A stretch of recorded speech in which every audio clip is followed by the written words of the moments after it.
Research કર્યું છે અને સૌથી વધારે મને જેના ઉપર વિશ્વાસ બેઠો છે એવા પણ એક ઉમેદવાર છે આપણા ગુજરાતની અંદર લોકસભાની અંદર એક એવા ઉમેદવાર છે જેના ઉપર મને સૌથી વધારે ભરોસો બેઠો છે કે એ ઉમેદવાર જો ચૂંટાઈને આવશે ને તો આપણા દેશનું ને આપણા રાજ્યનું ને આપણા દેશના નાગરિકોનું ભલું કરશે.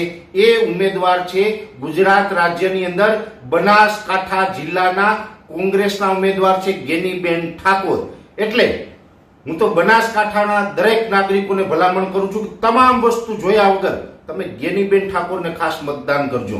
ગેનીબેન ઠાકોર છે ને એ ખરેખર દેશપ્રેમી વ્યક્તિ છે અને ગેનીબેન ઠાકોર જો ચૂંટાશે ને તો મને વિશ્વાસ છે કે સમાજનું અને દેશનું ક્યાંય ને ક્યાંય ભલું કરશે, આવો મને ચોક્કસ વિશ્વાસ છે. દરેક ઉમેદવારો ઉભા ને આમાં માત્ર હું આ એક ઉમેદવાર માટે થઈને ગુજરાતના નાગરિકોને અપીલ કરું છું, બાકી હું કોઈ ઉમેદવાર માટે અપીલ નથી કરતો. પણ આ ઉમેદવારની અંદર મને વિશ્વાસ છે એટલા માટે થઈને હું દરેક નાગરિકોને અપીલ કરું છું કે બનાસકાંઠાની અંદર ગેનીબેન ઠાકોરને તમે મતદાન આપજો, એ તમારું હિત કરશે. બીજા નંબરની અંદર